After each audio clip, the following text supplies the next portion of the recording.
Alright, what's up everybody? We're back with another edition of Everyday Hoops. Hope you guys are having a good one.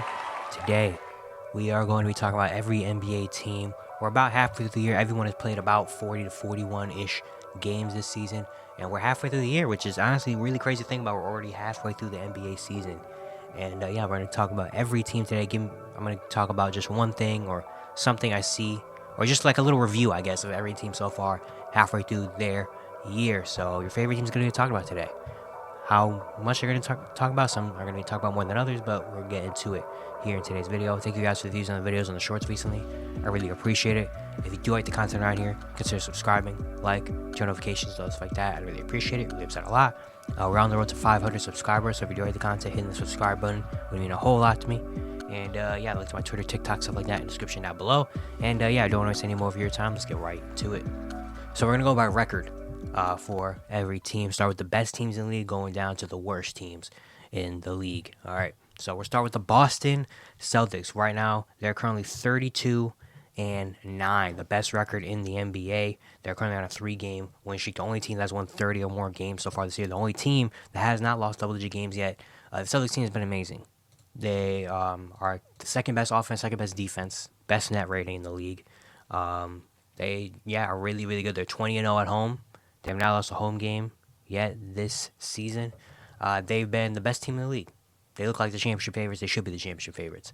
Jason Tatum is averaging 27-8-4 with a steal, having a really good year. Jaylen Brown as well, even though I feel like he had like a little bit of a rough start. He's averaging 23-5-3, shooting 37% from three. Kristaps Porzingis, even though he has missed a couple games here and there, he's been very good. He's been very impactful, averaging 19-7.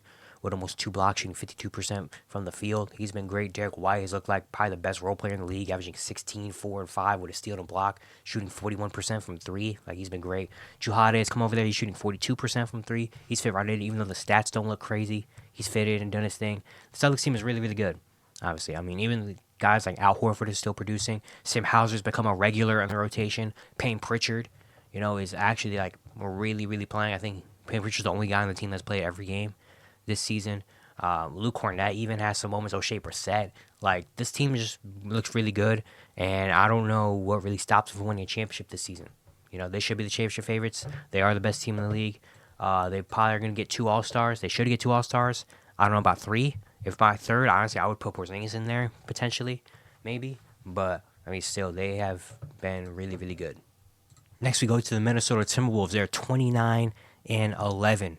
They're currently the best team in the Western Conference. They are on a 3-game winning streak. They've been a big surprise this season, especially after last year kind of not looking great with the whole Rudy Cat put together thing. This year, they've been amazing from the jump. Honestly, they have the best defense in the NBA. They've been locking people down on that end of the court. And, it's led them to a lot of wins. Anthony Edwards is taking kind of the jump we expected. He's going to be in the All-Star game this year, averaging 26-5-5 with a steal, shooting 46% from the field, 38% from 3.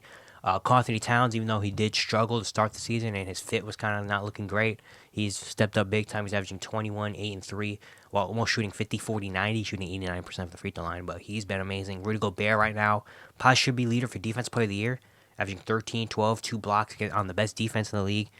He's looked like Rudy Gobert we saw in Utah. He's back to that form, and with him doing that, especially even on the offensive end, honestly, he looks a little bit better compared to last year. He looks more comfortable with the team, and he's been really good. Mike Conley does his thing as a really solid point guard. He's also shooting 45% from 3, while averaging 6 assists and only 1 turnover per game. Jaden McDaniels, even though he's missed some time, he's been very solid as well. He had a really good game last night. He had 23. This bench I really like. Naz Reid is having an amazing season, averaging 12, shooting 50% from the field, 40% from 3. Kyle Anderson just doing his thing, doing the little parts on both ends. Nickeil Alexander-Walker, with Jaden McDaniels missing a lot of time, Nickeil Alexander-Walker stepped up in a starting role sometimes, and he's been very solid as well, shooting threes, and defensively, he's been doing pretty good as well. This is a really, really good Minnesota Timberwolves team. I'm very interested to see what they do throughout the rest of the season into the playoffs. I don't know if they really make a move for the trade deadline. I don't really think they need to, because this team has just been really, really good. And with the defense this team plays, if their defense can stay like this throughout the playoffs as well, they're going to be a dangerous team. Next, we're going to the Milwaukee Bucks. They're 28-13. They're second in the Eastern Conference right now.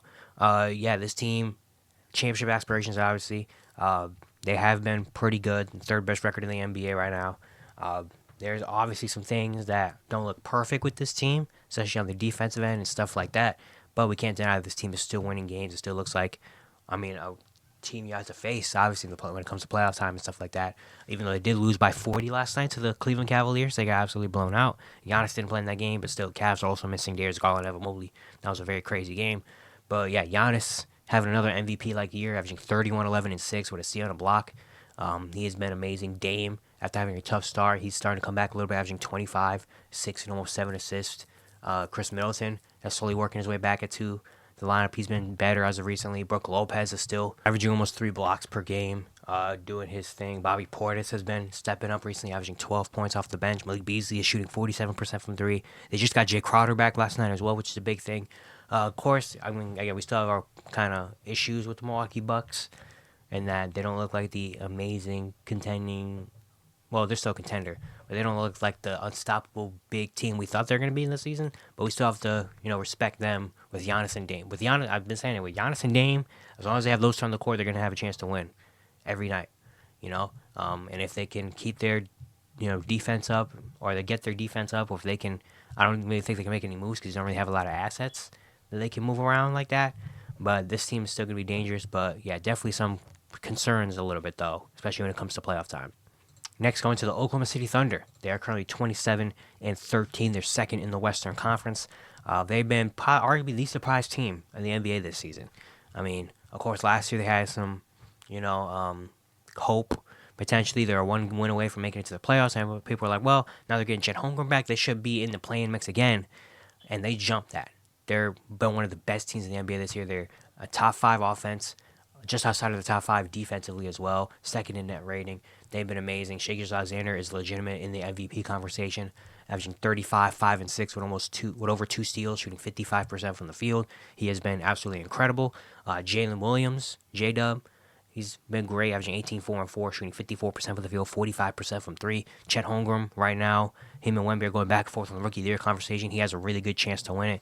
He's averaging 17, 7, and 2 with almost 2.5 blocks, shooting 54% from the field, 38% from 3. They got guys like Josh Giddey, Lou Dort has been stepping up. Isaiah Joe has been amazing off the bench, shooting 42% from 3. The rookie Cason Wallace is shooting really well. They have a lot of guys that contribute, like Aaron Wiggins, Kenrich Williams, the other Jalen Williams. Vasily Micic is getting into the lineup now and making things happen. This is just a great team. Shout out to Mark Daigneault. He's putting this team together. And this is a very interesting team throughout the rest of the regular season and in the playoff time because they don't have a lot of experience, but they play basketball really, really good. And they're one of the funnest teams to watch. And it's just really nice to see this OKC team really stepping up and really kind of meshing and gelling together and playing like this. Next, the Philadelphia 76ers. They're currently 26-13. They're third in the Eastern Conference. They're on a 3-game winning streak right now. The 76ers, of course, after the whole James Harden thing, getting rid of him, they've been pretty good. They have been kind of struggling recently because Joel Embiid has missed some time. He's almost, not being eligible for MVP and stuff like that, even though Joel Embiid has probably right now been the MVP of the NBA season. He has been great. He's averaging 35, 11, and 6 with a steal and almost 2 blocks, shooting 53% from the field, 36% from 3, 88% from the free throw line. He's been absolutely incredible this season. Tyrese Maxey is taking the jump. He's going to be in the All-Star game this year, averaging 26 points, almost 7 assists and a steal, shooting 45% from the field, 38% from 3. Nick Nurse has really come in, and this team looks really, really good right now. Tobias Harris has been stepping up as a reason. He's averaging 18 and 6 while shooting really well. Kelly Oubre is back. He's been kind of a spark plug for them. D'Anthony Mellon is doing the little things. Guys like Nick Batum, Marcus Morris, Paul Reed, Pat Bev, have stepped in and contributed a lot to this team. I really like the Sixers team. Again, I've been saying it every time I talk about the Sixers, but this is probably my favorite Sixers team I've seen since the Jimmy Butler team when they had them. But besides that, this might be the best Sixer team, even though it's not the greatest. When you look at the roster names-wise, it's not the biggest, team. But continuity-wise, the way they play, the way Joel Embiid is playing right now, Tyrese Maxey, this is a team definitely, you have to watch out for, especially when it comes to playoff time and stuff. Very interested to see if they make a move, because there has been some talks that potentially a move could be made. I don't think they should force it, though, because they are going to have a lot of money coming up this offseason to make a move. I don't think they should force it unless it's something they can't pass up, unless it's something so big that's like, we have to go get this. But besides that, I really like the Sixer team. As long as Joel Embiid is out there playing, man, they're going to be a dangerous team. Next, we go to the Denver Nuggets. They are 28-14. They're third in the Western Conference right now. They have had some injury problems and stuff like that, but they're still the Denver Nuggets, reigning champs. We respect them coming into the year. They're still a team that is probably going to be in there. They're still one of the best teams in the league. Nikola Jokic having another great year, averaging 25.5 points, almost 12 rebounds, and 9 assists, while shooting 58% from the field, 34% from three. He's been incredible. Jamal Murray has missed some time this season, but he's still averaging 20 and 6.5 assists, shooting really well from the field. Michael Porter Jr. has been really solid, shooting 40% from three again. Guys like Aaron Gordon, KCP do their job. Reggie Jackson has actually been really good off the bench. And really the only thing that we talk about this year that's new with the Nuggets is their bench being younger. And sometimes they have good games, sometimes they don't. Guys like Christian Brown, Peyton Watson, honestly, has been pretty solid this year as well. But besides that, it's kind of been iffy. But, as long as they have that five out there, with their starting lineup, they're going to be a team that, is dangerous, obviously. They're going to be one of the best teams in the league. They're going to be in that conference finals mix again. Like, we respect them as a championship team, and they just play so well. They just play great. Especially led by Jokic, who has arguably been one of the best players in the NBA this season. And yeah, they're the Denver Nuggets. Next, talk about the LA Clippers. They're 26-14. They're fourth in the Western Conference right now. They traded for James Harden, and they went 0-6. And since then, they've been one of the best teams in the NBA. They've only lost probably a handful of games since they got James Harden after the 6-game losing streak. They've been one of the best teams in the NBA. They've really figured it out. I'm not going to talk a whole lot about the Clippers because I'm going to have a video tomorrow where I talk about the LA Clippers more in depth. But this team has been great. It's been great to see how Tyronn Lue put this team together. Paul George, Kawhi are doing their thing. Paul George averaging 24, 5, and 3 with a steal, shooting 46% from the field, 42% from 3. Kawhi is averaging 24, 6, and 3 with a steal, shooting 52% from the field, 44% from 3. James Harden's averaging 17 and 8 assists, shooting 42% from 3. They have 5 players shooting over 40% from 3. Norman Powell has been great. Russell Westbrook off the bench, huge, respect to him. He's been really good. Zubac, even though he's injured now, he's having a good year. But now Mason Plumlee's back, and Mason Plumlee can do similar things. So that's going to be good to see. This is a very dangerous team. This is probably the scariest team in the NBA because they're just now starting to play good, and they're just now honestly starting to gel. And so later down the line, they're going to look a lot better. And it's good that, they re-signed Kawhi Leonard. Paul George is about to get a contract extension soon. James Harden has been talking about how, he wants to have a long-term deal here. So it looks like this won't be just a one-year little thing. It looks like this is going to be something that's going to be around for a little while. Next, talk about the Cleveland Cavaliers. They are 24-15. They are fourth in the East. They're currently on a 6-game win streak, tied for the longest winning streak currently in the NBA. They've been one of the hottest teams in the NBA recently. They got off to kind of a struggle to start the year. They've had so many injury problems. They still have injury problems. Ever since Darius Garland and Evan Mobley been out, they've gotten better, I guess. Donovan Mitchell has been really good. Karis LeVert has been really good. Jared Allen has been great throughout this stretch. Guys like Max Strus, Georges Niang, Sam Merrill, Dean Wade, Craig Porter Jr., Tristan Thompson, these young guys, these bench guys, are just stepping up in a huge way. And you saw it last night. They beat the Bucks by 40, just absolutely dominating, hitting the 3-ball. Their defense has not really taken a huge step down with Evan Mobley being gone. It's just huge credit to J.B. Bickerstaff, the coaching staff for this team, and to the players, for stepping up and, being, ready for the challenge, They have now a top 5 defense, right now. Donovan Mitchell has been great, currently averaging 28, 5, and 5 with 2 steals, shooting 46% from the field, 35% from 3. He's been great. Karis LeVert's averaging 16 off the bench. Jared Allen's averaging 14, 10, and a block, shooting 66% from the field. Georges Niang, Max Strus are hitting their threes. Sam Merrill has been a lights-out shooter as well. Huge credit to this Cavs bench, the coaching staff, all that for getting them ready. And, this is a team that has been super hot recently.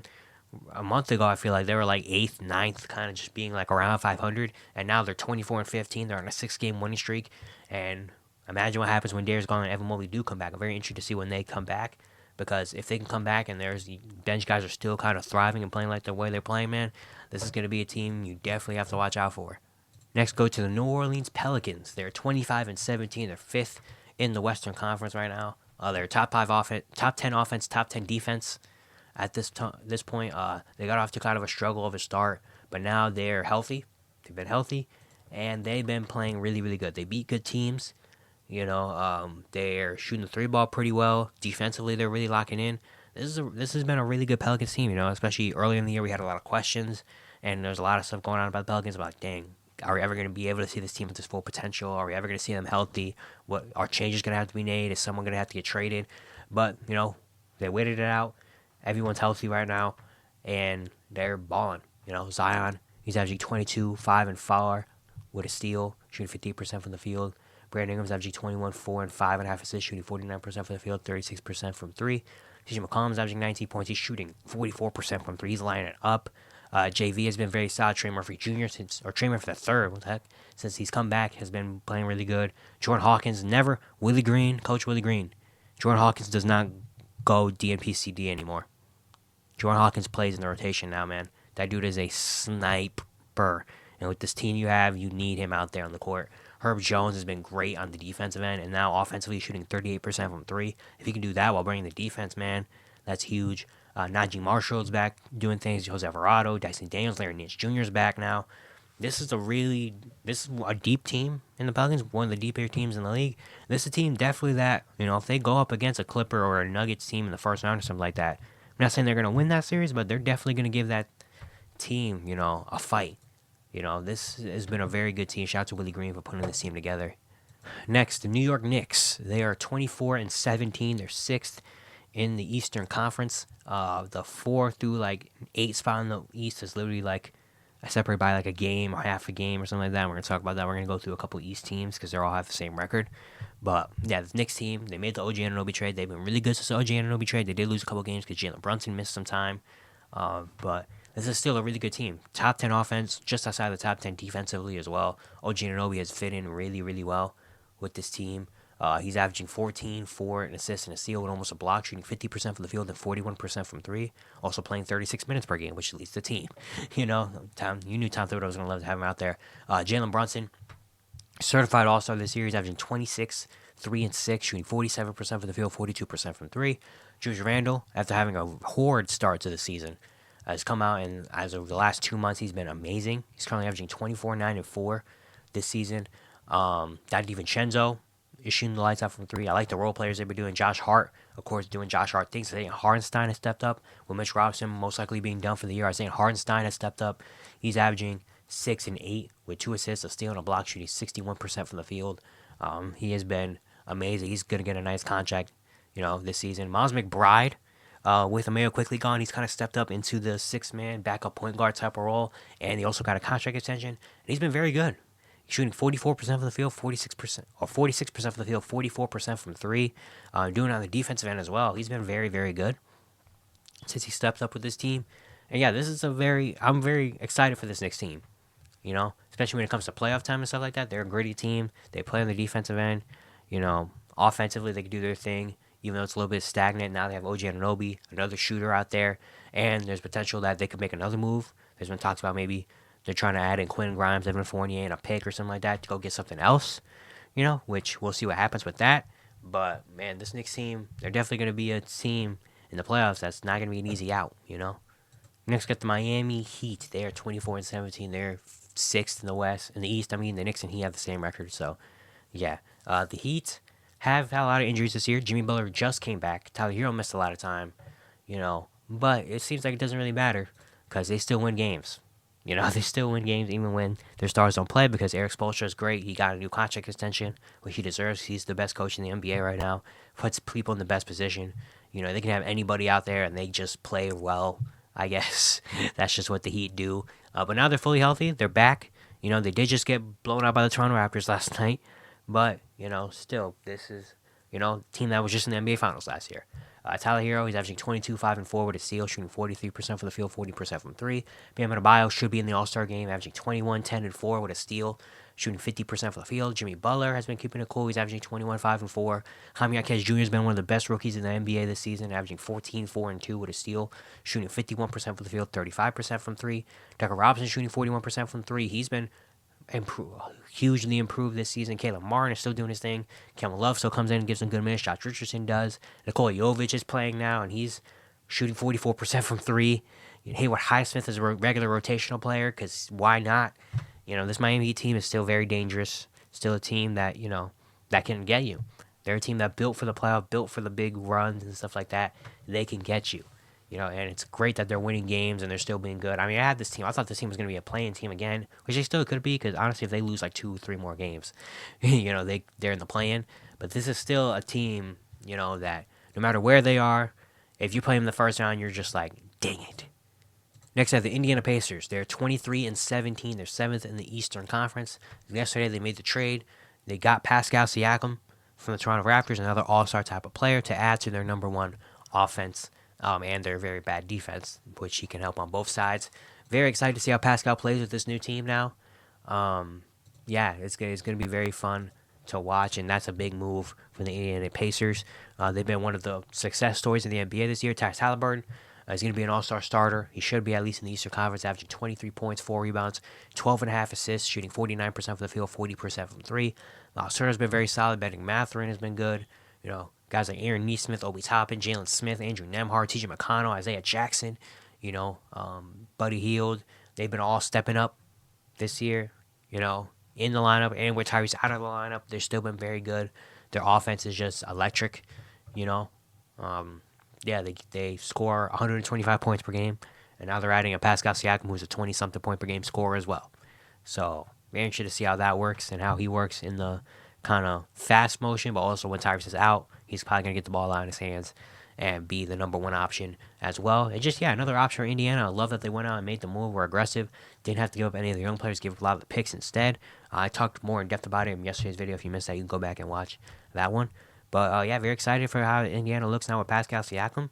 And, that's really what we're waiting for now. Next, the Sacramento Kings. They are 23-17, 6th in the Western Conference. They dealt with some injury problems early in the year, but since then they've been pretty good. With the surprise team in the NBA last year. This year, I was really interested to see, how this team would look after that, if they would kind of fall, what would happen. And they've been good still. They're not the elite offense, the elite team that we saw last year, but they're still a very good team. It's still they're right there in the midst of the Western Conference playoff race. They're currently on a 3-game losing streak. A couple of that was, tough losses. They blew a 20-something point lead to the Suns the other day. Then they lost to Damian Lillard on a game winner because Damian Lillard is Damian Lillard. So it's tough losses, but they're still a really good team. De'Aaron Fox is having a really good season, averaging 28, 4, and 5 with a steal, 1.5 steals, shooting 47% from the field. Domantas Sabonis has been amazing as of recently. He's averaging 20, 12, and 8, shooting 61% from the field. He's been amazing. Keegan Murray had a really rough start to the season shooting the ball, but now he's getting it going, shooting 37% from 3. Malik Monk has been one of the better 6-men in the league this year. After that, it's been kind of question marks, I want to say. And honestly, now I feel like the Kings kind of need to make a move. I feel like Harrison Barnes is going to be Harrison Barnes. Kevin Huerter has not been the same Kevin Huerter we saw last year. Their bench has been kind of in and out. Trey Lyles has missed some games. Keon Ellis has been playing. He's been all right. Chris Duarte is okay. Davion Mitchell doesn't really play anymore. I feel like they need another spark or another move, another good wing or something off the bench. And they have contract pieces and stuff to make it work. Now with Pascal gone, that's, one of the Kings and Pascal were linked for a while. Now he's gone, but maybe a team maybe a guy like a Jeremy Grant or something like that. I feel like the offense, they need another spark on both ends. I don't know. That's just me personally, but this is still a really good Kings team. Next, I have the Dallas Mavericks. They are 24-18. They're 7th in the Western Conference right now. A team I wasn't really high on, to start the season. They start off the season very well. They have since slowly been coming down. That's because of injuries. Luka has missed some games. Kyrie missed some games. Stuff like that. This is still a team, that has been pretty solid this year. Won't be surprised if they do make a move at the trade deadline. They're another team very linked to Pascal Siakam. Of course, that's not happening now. So interesting to see if they pivot or something like that. Luka has still been Luka Doncic, even though he has missed some games. He's still been, Luka. Averaging 33, 8, and 9, a steal, shooting 48% from the field, 37% from 3, because he can do that. Kyrie, he missed a lot of time, but he's come back, and ever since he's come back, especially with Luka out of the lineup, he's been great. He's currently averaging 25, 5, and 5 with a steal, shooting 47% from the field and 41% from 3. Tim Hardaway Jr. is right up there in the case for 6th man of the year, averaging 18 points, shooting 41% from the field, 36% from 3. Derrick Jones Jr. has been very, very good this season. Like, he's all of a sudden becoming a reliable three-point shooter and been really good. Dante Exum has missed some games now, but he's become reliable. Derek Lively, their rookie, has been really, really good. He's already come in. He's shooting 73% from the field, averaging a block, 8 rebounds, 9 points. He's already come in and made an impact. Grant Williams has since now transitioned to a bench role, but he's still been very solid. This is still a very solid, Dallas Mavericks team. And as long as they have Luka Doncic and Kyrie Irving on the court, they're going to have a chance. Which is why I'm very interested to see where they end up and honestly who they play in the playoffs. Which, if they make the playoffs, of course, right now, season where to end, they have to go to the play-in. But if they do make the playoffs, I'm going to be very interested to see if they don't make a move, which I think they probably should or should try to at least. And I think they are going to try to. But I'm very interested to see in the playoffs who they play. Because honestly, they're a team that definitely could be, if they do match up against an OKC or a young team like that, Dallas definitely has a chance of knocking them out. Next, we have the Phoenix Suns. They're 22-18. They're 8th in the Western Conference. They're currently on a 3-game win streak. Just haven't really seen them consistently out there. Bradley Beal, of course, missed some time. They're all three healthy at this point now. Randomly, they have not been a good fourth quarter team, which is really weird. But they did have a 20-point comeback the other day against the Sacramento Kings, which is big. Probably can, give them some confidence. This team has just been very up and down, and that's also because the lineups have been up and down. You never know who's playing, who's not playing. Is Bradley Beal sitting tonight? Is Kevin Durant sitting tonight? What's happening? We don't really know. The role players have not been as great as I thought they were going to be as well. I was very excited to see the role players because I felt like they had a team where even if Bradley Beal was out or one of them was out, they could still be afloat, which they were early in the year, but since the season has gone on, they honestly have gotten a little worse, I feel like, to me. But now they're fully healthy, and now hopefully this can be the time where they kind of hit their stride and kind of find what works. Kevin Durant has still been really good, averaging 29, 6, and 6 with a block, shooting 52% from the field, 47% from 3. Devin Booker has been amazing, still averaging 26, 5, and 8. Bradley Beal, kind of was a little shaky to start, coming back, but the last 2 games he's been really good. Grayson Allen is shooting 48% from 3. He's had like 9 threes in like 3 different games. Eric Gordon has been solid. Yusuf Nurkic has been all right. After that, it's been kind of shaky up and down. We don't know who's going to give us what. But as long as they have the big 3 playing, they're going to have a chance, obviously. Grayson Allen's also shooting the heck out of the ball. Eric Gordon is doing pretty good. Nurkic. So they have some players they can rely on. It's just now we got to see how this big 3 together works now. Because right now they're healthy, they're playing. And so this should be the time where they find what works, what doesn't work.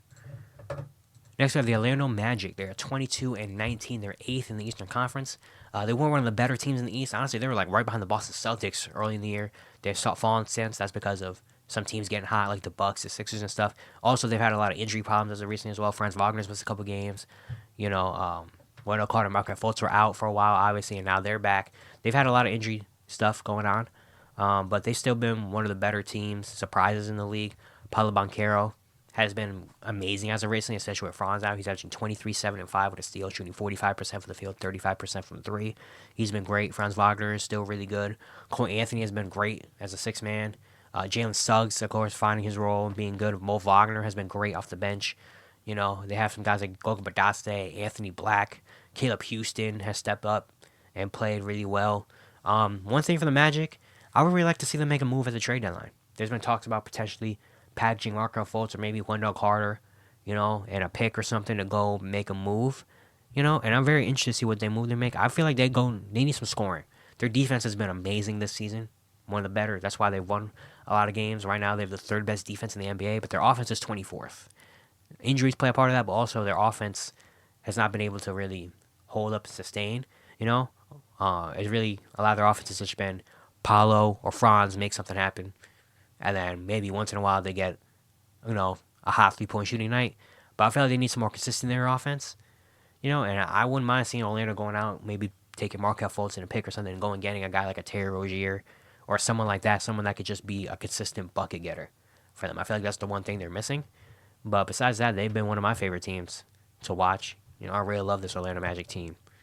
Next, we have the Utah Jazz. They are 22-20. They're currently 9th in the Western Conference. They're on a 6-game winning streak as well. I made a video about the Jazz the other day that kind of blew up, so thank you guys for that. I got a lot of subs and a lot of love for that video, so thank you for that.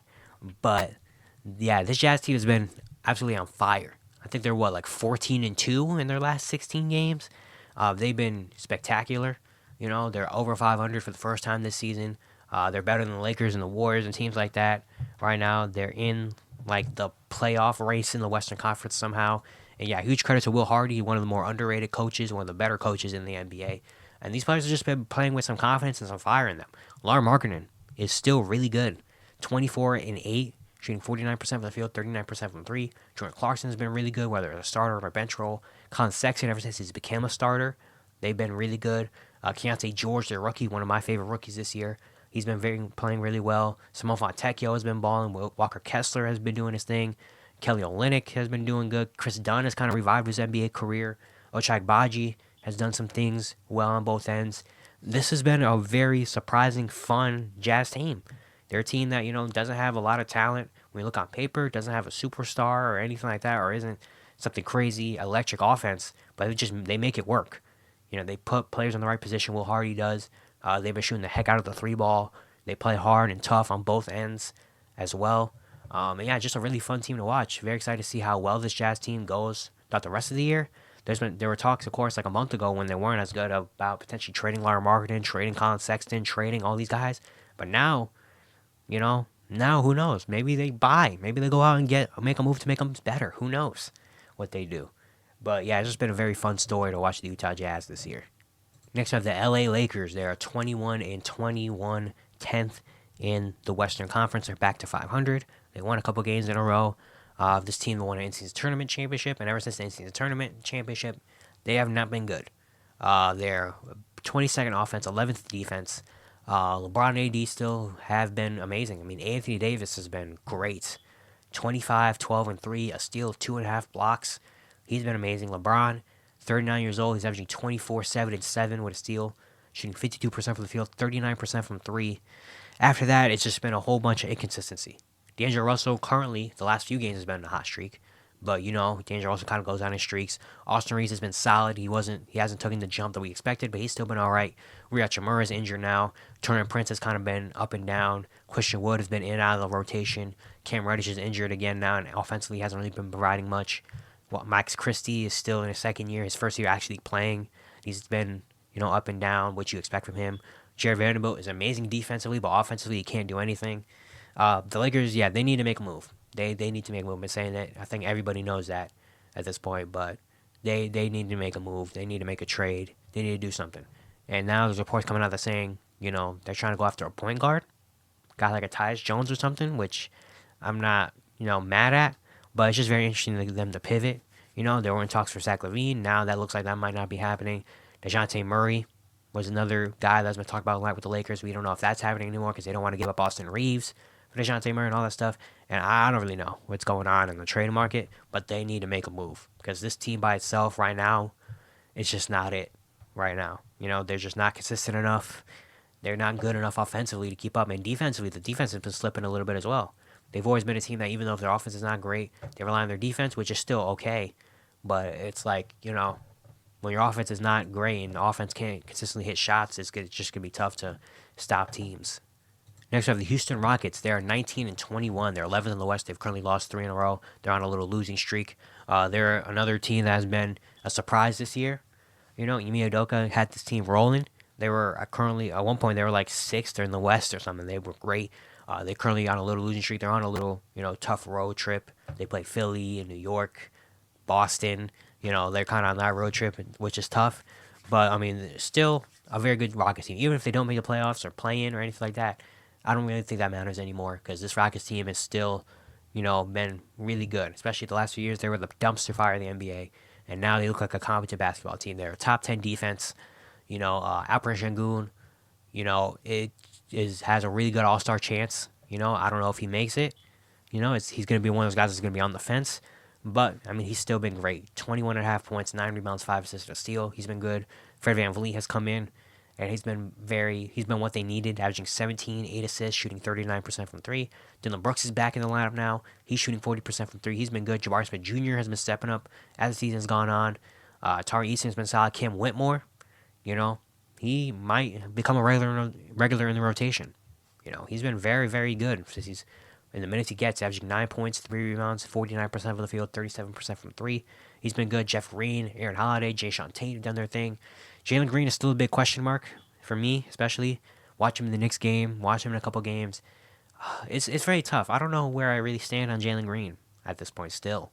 In his third season, I don't really know what Jalen Green is, what his role is, what his ceiling is, because it's just been super, like weird watching Jalen Green and like what he really could be and what he is and what his role is and all this stuff.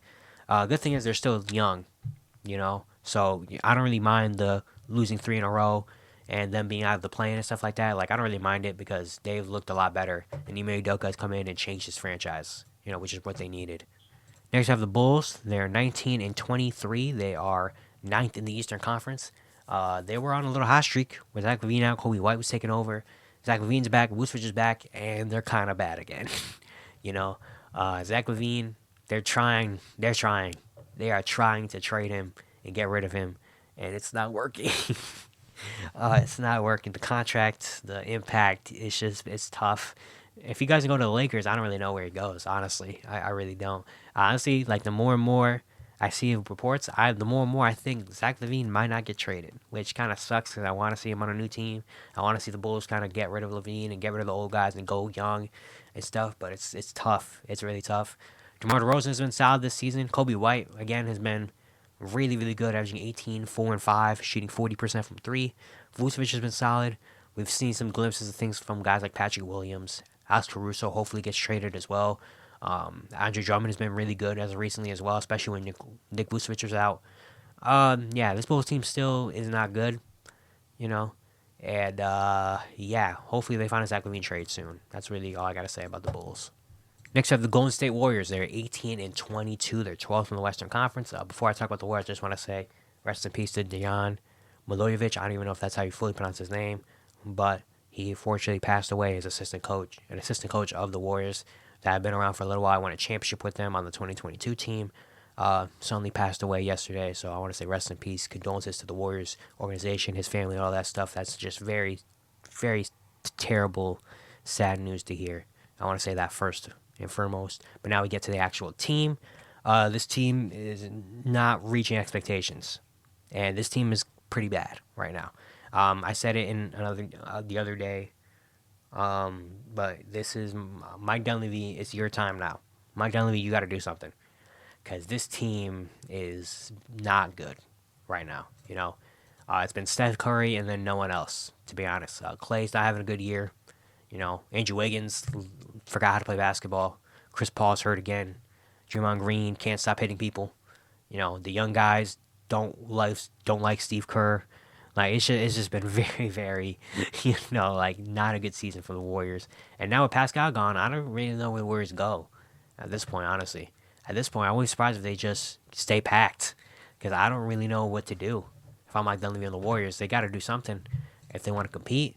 But also, the more and more I see, the more and more I'm kind of like, dang, they might just stay packed, which kind of sucks because I want to see them make a move and stuff. But, there's a lot to fix with this Warriors lineup. Next, I have the Atlanta Hawks. They are 17 and 23. They are 10th in the Eastern Conference. They've been one of the most disappointing teams in the league this year. I was high on the Atlanta Hawks coming into this year, and they suck. They're a top 10 offense and a bottom 3 defense. They are pretty bad, and now there's been a lot of reports about them selling, which I think they should do. I think they should sell. DeJounte Murray probably won't be around, even though he did hit the game winner last night against the Magic. That was a very good game. But DeJounte Murray probably be gone. Guys like DeAndre Hunter, Clint Capella has been talked about, potentially getting traded. Maybe even Bogdan Bogdanovic, who's been one of the leaders for Sixth Man of the Year this year. The Hawks selling, I feel like that's something they should do. I'm very interested to see what they do with that, what they get back in return for that. Trae Young's been having a great year, averaging 27, 11 assists.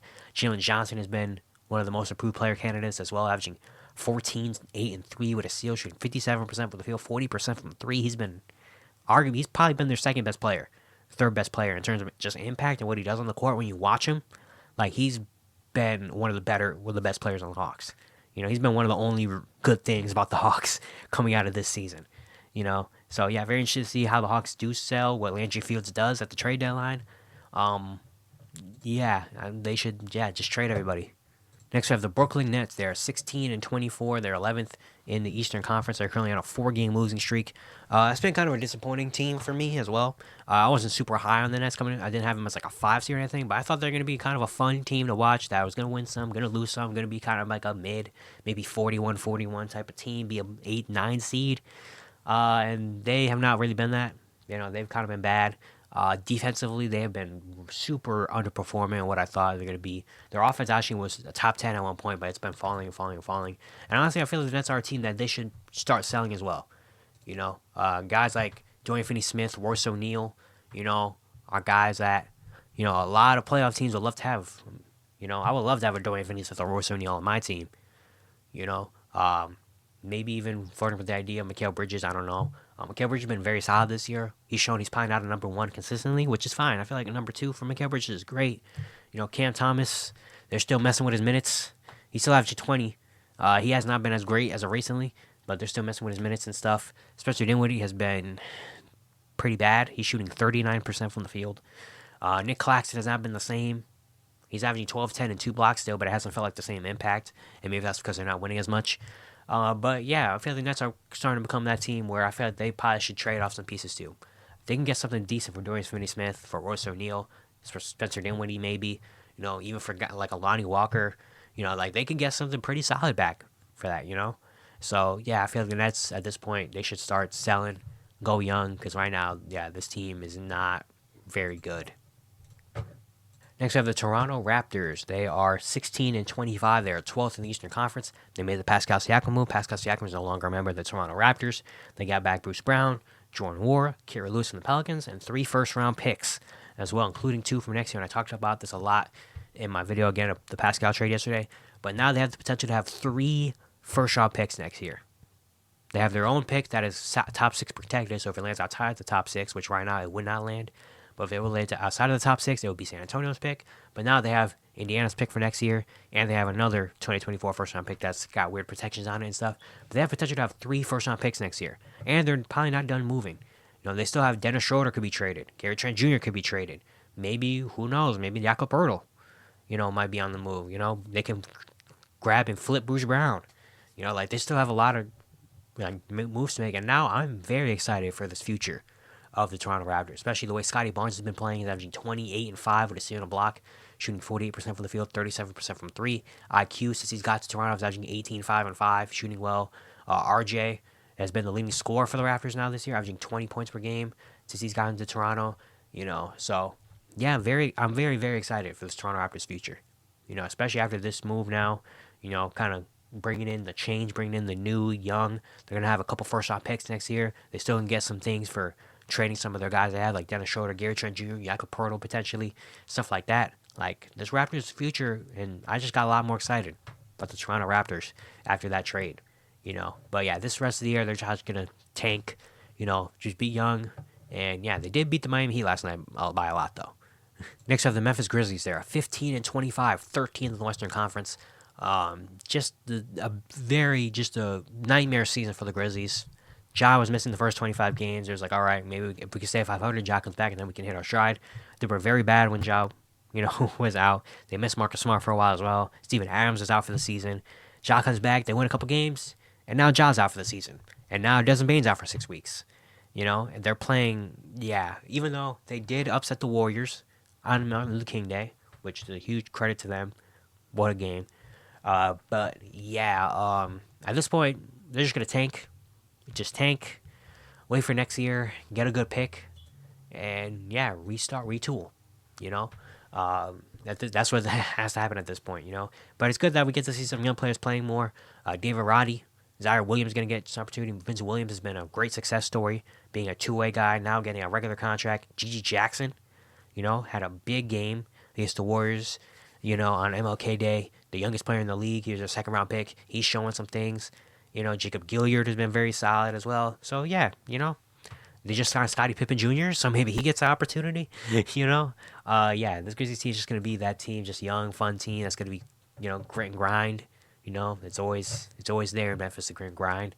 And, yeah, that's what the team's going to be, unfortunately, with a lot of injuries. But, hey, it's next year, I guess. Next, we have the Portland Trail Blazers. They're 11-29. They're 14th in the Western Conference. They have been kind of a very disappointing in a way. I didn't expect them to be good, but I expect them to be fun. And they're not very fun in the way I expected them to. Anthony Simons has come back. Anthony Simons missing a lot of time. Wasn't expecting that. But since he's come back, he's been very good. He hit the game winner last night as well. Jay McGrant has been very good this season. He's another guy potentially on the trade block. I would like to see what happens with him. After that, it's been kind of like, Shane Sharp, has kind of been turned into a six-man now. His minutes have not been as big. Wanting to see what more happens with him. Scoot Henderson, has been better recently. He's still not shooting efficiently or turnovers and stuff, but I don't really mind that because he's a rookie point guard. They're letting him do his thing. Robert Williams, unfortunately, being out for the season sucks. DeAndre Ayton, he missed last night because he couldn't get to the game because of ice, which, that tells a lot. But they had some solid things, though. Duop Reith, who knows who it was a few weeks ago, but now he's been one of the better players on the team. Jabari Walker, their second-round pick from last year, he's now a starter.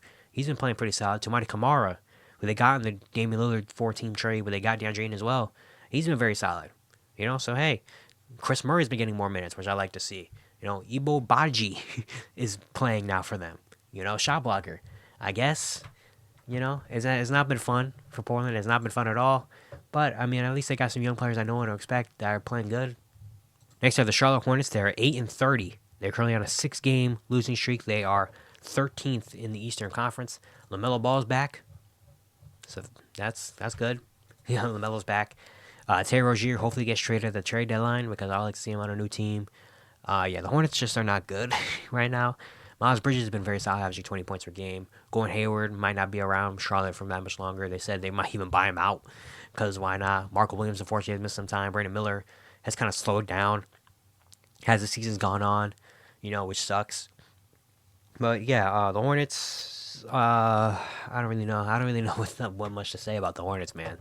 They're pretty bad, But at least LaMelo Ball plays. So LaMelo Ball is the only reason why you should watch Charlotte Hornet games. Next, the Wizards. They're 7-32. They are 14th in the Eastern Conference. They're another very, very bad team. They made a move. They got Marvin Bagley and Isaiah Livers. Yay. I don't know what that does. Kyle Kuzma is still really good. I'd love to see him potentially be traded. I don't think it's going to happen, but I would love to see him get traded. He's averaging 22, 6, and 4. He's having a good year. Tyus Jones, another guy that potentially could get traded. He's been very good this season. They've had the Wizards, they've had some solid young players. I like seeing what they've been doing. Danny Avdija has been doing pretty solid. 12, 6, and 4. Shooting well. Corey Kispert shooting 38% from 3. Daniel Gafford's been very good. Bilal Coulibaly, their first-round pick, he's been very up and down, but he still has some good moments here and there. So that's good. Jordan Poole, can't say the same. He has not really been great this season. And, probably some conversations going on about Jordan Poole and what he actually is. And I feel like I'm going to talk about that more later down the line. But, he has not been great. But the Wizards have not been great as a team, which I didn't expect them to. So, hopefully trade Kyle Kuzma. That's what I'm going to say. Trade Kyle Kuzma. The San Antonio Spurs are next, 7-33. Worst team in the Western Conference. They're currently on a 3-game losing streak. They've been pretty bad. But Victor Wembanyama is really good. Wemby, he's averaging almost 20 points per game with 10 rebounds, 3 assists, a steal, and 3 blocks, which leads the league, shooting 46% from the field. He's been very good, especially as of recently. The last couple weeks, he's been very, very good. And you see it, Wemby has the talent. He has potential to be great. He's even got the mentality of I want to win this game for my team.